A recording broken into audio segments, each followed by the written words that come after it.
yung entry-level na sahod ng mga teacher sa pampublikong eskwelahan. Si Teacher Benjo Basas, ang chairman ng Teachers Dignity Coalition, nasa linya po natin via Zoom.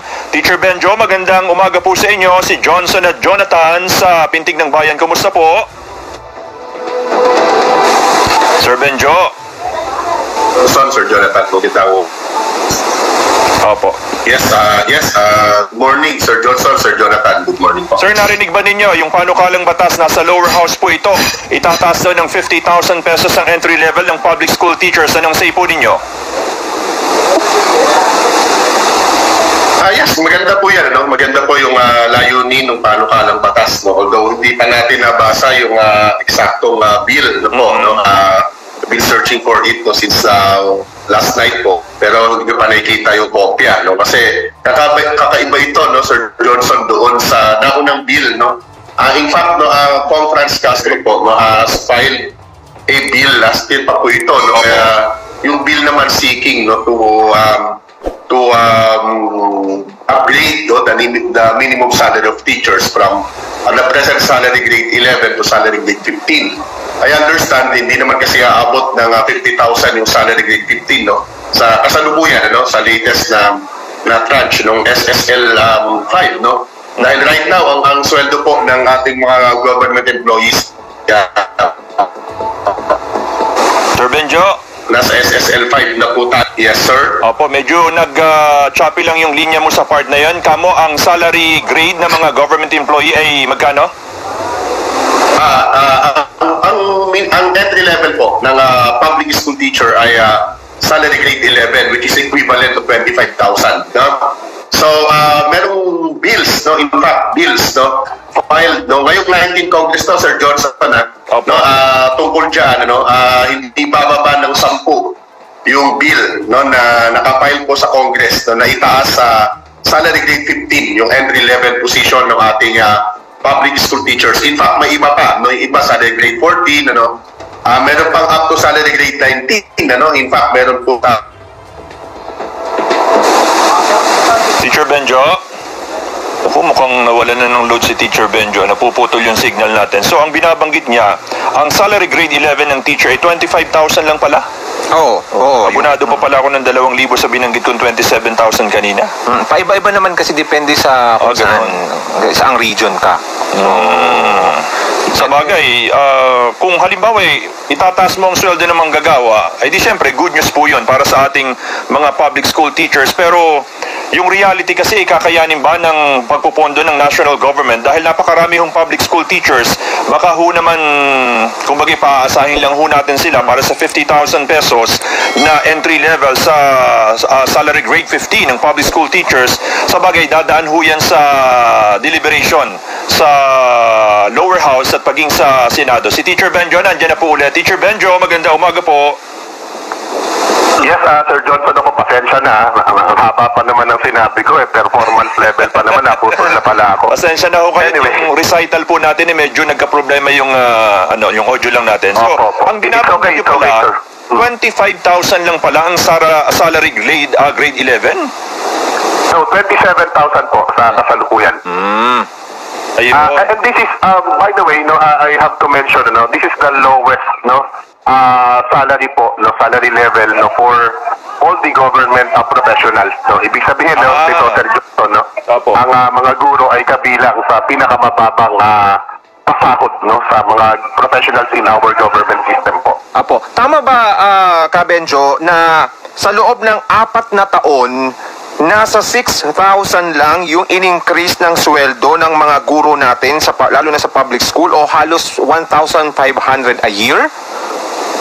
Yes, Sir Jonathan, no, tama po yan. That's under, no, the SSL 5, no, of President Duterte po, no, yun lamang, no, yung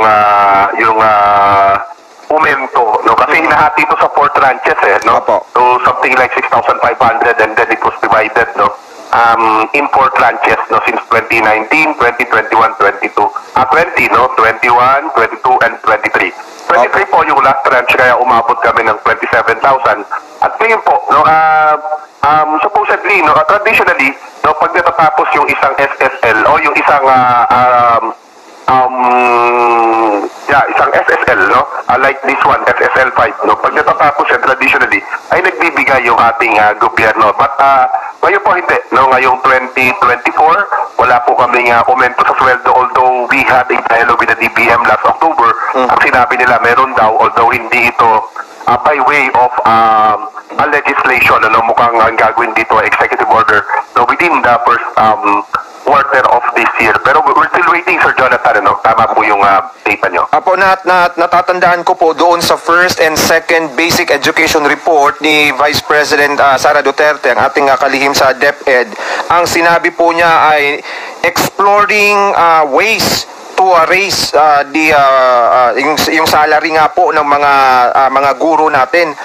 So far, pag binagbabasehan itong sinabi ng ating kalihim, saan po tayo nagkakaproblema at nahihirapan na bigyan ng talagang totoong dagdag yung aumento sa sweldo ng mga guro?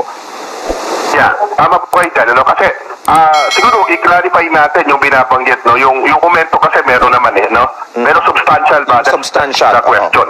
Ano po, hindi talaga ito substantial kasi nakaangkas lamang kami, no, dito sa SSL, no, Salary Standardization Law. Kaya nga dapat ma-liberate, no, yung ating mga public school teachers po dito, no. In the same way na yung ating military uniform personnel ay hindi kasali sa SSL, no, at mataas yung sweldo nila, no. Well, in fact, our nurses, no, through the effect, no, of Nursing Act, no, at ito ay binigyan po, no, ng kumbaga upheld, no, by the Supreme Court. Sila ay nasa grade 15. Binabanggit ko yung comparison, no, Sir Jonathan at Sir Johnson, para makita, no, nung ating mga kababayan, ano, na we're not asking for too much, no. Yun yung gusto naming makita rito. Well, going back, no, to sinasabi po na exploring the ways, no. Yun din ang sabi sa amin, ano po, noong 2022 when we had the first meeting, no, with the then Vice President-elect, no, and the would-be Secretary of DepEd, no, VP Inday Sara, no, yun din ang sinabi niya. No, in fact, ang linya pa rin po ng DepEd, no, hindi lang naman kay VP Inday ito, no, kahit yung kanyang pinalitan, no, sinasabi, kasi kailangan nating tignan, no, dahil yung mga private school teachers, no, ay mga private schools ay umaangal. No, it was publicly declared, no, by the two, no, secretaries, no, na makaka-apekto, no, dun sa private schools, no, na isang argument na hindi rin naman namin na basta tinatanggap, no.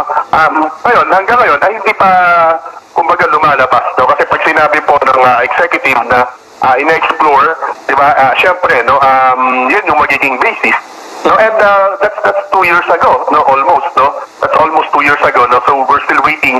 Even yung DBM po, no, during our dialogue in October, no, sabi ko nga kanina, no, yan din yung sinasabi, no, but although yung DBM meron silang assurance, no, that time, no, pero ngayon tahimik pa rin, no, so bibigyan ng aumento yung mga government employees. And we're talking about the government employees in general, no, not just the public school teachers. Kasi laging ganyan yung binabanggit, no, kapag may nilalabas na info yung DepEd or ibang agencies, no, sinasabi nila, ang teacher natin, tumaas yung sweldo. Ang teacher natin may natatanggap na 13-month at 14-month pay, no? Hindi lang naman teacher nakakatanggap yan lahat po, no, ng government employees, meron po niya. Ano, nasa batas yun eh. Yes, sir, yes, sir. So, lumalabas, Kabenjo, na ang pinakahuling may kumpas dito ay yung DBM. Hindi rin naman, no? Hindi rin naman, ano? Kasi, well, yung Congress po talaga, yung appropriation, ano? Pero tama rin naman po kayo, no, na in the end, no, kailangan, no, magkaroon po yung DBM dito ng i-facilitate ng DBM ito. Pero talagang malaking power, no, yung DBM, well, especially, no, mula dun sa pag-ayos, di ba, yung National Expenditure Program natin, no, DBM po mainly ang umahawak po niya, no, at doon po, no, sa Kongreso, sa lahat ng congressional hearings on appropriation, nandun po ang DBM, sila yung nag-justify o sila yung nagde-deny, no, to some extent, no, although yung power of the purse, no, theoretically nasa Congress yan, pero sa atin hindi ganun, no, nasa executive pa rin halos, no, so we're still waiting po, no, dun sa DBM. Ang sabi naman nila sa amin ay within the first quarter, no, nasa kalahati na po tayo ng first quarter. We are at the middle of February. So we still have 1.5 months po, no, para maghintay dito, no. Sabi naman nila yan naman daw ay magiging retroactive, no. So January pa rin yung increase. Pero napakaliit nito.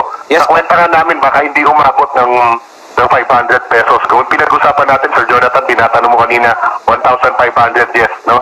Ito baka hindi umabot ng 500 pesos ito, no, dahil 8% lang 2 to 8% in fact, no. We don't know, no, sino makakuha ng 2%, sino makakuha ng 8%. Baka the same po ito nung 2016 na when we had SSL4 under President Aquino, no, na napakaliit talaga, no, nasa 520 pesos lamang, no, yung annual increase po ng aming salary. Kabenjo, pipihit lang ako. Ano na po update doon sa mungkahi po na reversion ng school calendar natin? Ibabalik sa dati?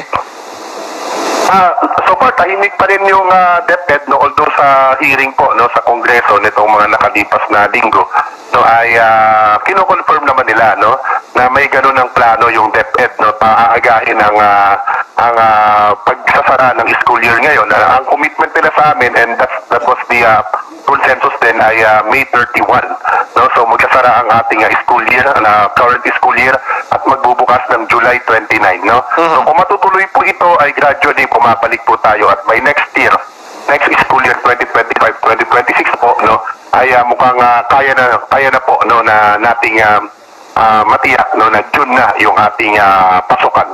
Kabenjo, ilan na lang, no?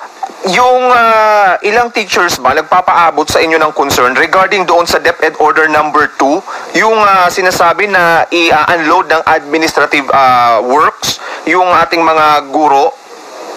Mukhang nagkakaproblema ng implementation nun? Yes, sir. Actually, no, it would, no, favor, no, our classroom teachers, no. Pero mukhang merong epekto ito, no, dun sa mismong school operation, no, kasi ang problema dito, no, umaangal na yung ating mga non-teaching personnel and even our school heads, our principals, no, dahil talagang ibibigay sa kanila yung mga trabaho na aalisin, no. At but take note, no, ang sinasabi namin in the first place, yung mga administrative tasks na yan, hindi naman talaga yan kailangan ibigay sa mga teacher, hindi naman namin yan trabaho, no. Pero dahil nga po kapos talaga, no, yung ating system sa mga personnel na kinakailangan, not just admin personnel po, no, pati yung mga guidance counselors, librarians, wala po tayong ganyan, ano. Mahiling sa Congress, ang problema, nalaman ko, no, 4,000 lang pala, o 2,000 lang, yung registered o professional librarians po natin, ano. So, may ganun po. Kaya ang panawagan namin sa DepEd, mag-hire po ng mga personnel, no, na aakto, na magtatrabaho, no, dito sa mga admin tasks po na ito. Kung talagang ayaw natin na yung mga teacher po natin ay bigyan ng extra na trabaho, which is tama rin naman po. Alright. Teacher Benjo, maraming salamat po at sana ho ay madagdagan nga ang sahod na ating mga public schools teachers sa lalong madaling panahon. Ingat po kayo. Yes, salamat po Sir Jonathan. Thank you. Umaga po. Chairman po ng Teachers Dignity Coalition, si Teacher Benjo